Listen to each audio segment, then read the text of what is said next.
ថ្ងៃសិលបានមកដល់ព្រិញនិងមិត្តបានមកជុំគ្នា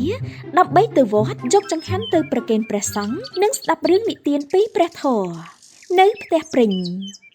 អ្នកព្រិញឯបានរៀបចំចង្ហាន់រួចរាល់អស់ហើយនៅគ្រូតាទីឆ្ងាញ់កាន់តែញ៉ាំកាន់តែជាប់ចានអូគ្នាចំអិនរួចរាល់អស់ហើយប៉ុន្តែមិនទាន់បានរៀបចំនិយាយអញ្ចឹងពួកឯងមកគ្រប់គ្នាហើយនៅពួកយើងមកគ្រប់គ្នាអស់ហើយណាព្រិញនៅចាំតែឯងមួយទេអញ្ចឹងចាំគ្នាបន្តិចណាគ្នារៀបចំតែមួយផ្លេតហើយតាមស្រួលសម្លាញ់បន្ទាប់ពីព្រិញរួចរាល់ពួកគេក៏នាំគ្នាធ្វើដំណើរមកដល់វត្តហើយថ្វាយបង្គំលោកតាប្រគេនចង្ហាន់រួចពួកគេជួយកិច្ចការវត្តបោះជូតកុដិកន្លែងជុំវិញសាលាឆាន់កន្លែងនេះសម្អាតរួចហើយទៅកន្លែងនោះម្ដងទៅតព្រិញទៅមុខទៀត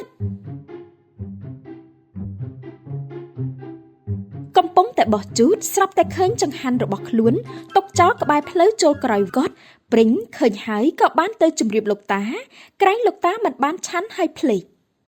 លោកតាកណាបាត់ឃើញចង្ហាន់ដែរកណាប្រគេនលោកតាទុកចោលក្បែរផ្លូវចូលក្រោយកុដិកណាខ្លាចលោកតាភ្លេចឆាន់ទៅមកប្រាប់លោកតាបានឆាន់រួចហើយលោកតាគ្រាន់តែទុកចោលនៅទីនេះតែប៉ុណ្ណោះកណាលោកតានិយាយរួចហើយព្រិញនិងមិត្តបាននាំគ្នាទៅបើកមើលម្ដងទៀតស្រាប់តែដឹងថាជាចង្ហាន់របស់ខ្លួនហើយលោកតាមិនបានឆាន់នៅឡើយដោយមិនអស់ចិត្តក៏នាំគ្នាទៅសួរលោកតាម្ដងទៀតថាលោកតាចង្ហាន់នេះជារបស់ពួកខ្ញុំកណាប្រគេនលោកតាព្រឹកមិញប៉ុន្តែលោកតាពុំបានឆាន់ឡើយលោកតាទុកចោលពួកខ្ញុំមកខំធ្វើផ្ទាល់ដៃអាត្មាឆាន់រួចហើយញោមប៉ុន្តែកណាឃើញលោកតាទុករបស់ពួកខ្ញុំចោលចង្ហាន់នោះនៅដដែលពុំមានបាត់ទៅណាទេប៉ិតណាស់លោកតាប៉ិតជាមិនបានឆាន់របស់ខ្ញុំទេមិនអីទេលោកតាមិនអីទេបើលោកតាមិនឆាន់ចង្ហាន់ខ្ញុំកណាទេខ្ញុំនឹងយកទៅវិញព្រិញនិងមិត្តក៏បាននាំគ្នាមកយកចង្ហាន់ដែលលោកតាទុកចោលនោះស្រាប់តែឃើញឆ្មាញីបាក់ជើងមួយក្បាលនិងកូនតូច3ក្បាលកំពុងស៊ីចង្ហាន់នោះគ្រប់គ្នាភ្ញាក់ផ្អើលជាខ្លាំងលោកតាក៏បានមកតន់រួចមានសង្ឃដីកាថាឆ្មានេះគ្នាទៅណាមិនរួចទេទើបលោកតាយកអាហារនេះឲ្យវានឹងកូនតូច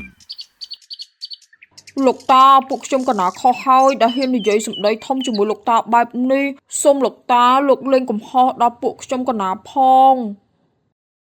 លោកតាមិនប្រកាន់នឹងចៅទេតែចៅត្រូវចាំណាការធ្វើបុណ្យមិនត្រូវមានការសង្ស័យឡើយធ្វើដោយចិត្តជ្រះថ្លាទើបចៅបានសុខបានចម្រើនកណាលោកតាខ្ញុំកណាសុំលាលោកតាត្រឡប់ទៅផ្ទះវិញហើយចម្រើនពរចៅធ្វើបុណ្យត្រូវធ្វើចេញពីចិត្តជ្រះថ្លាទើបបុណ្យនោះបានមកប្រកបដោយសេចក្តីចម្រើនសូមរងចាំទស្សនាវគ្គបន្តគ្រូតាទីឆ្ងាញ់កាន់តែញ៉ាំកាន់តែជាប់ចាន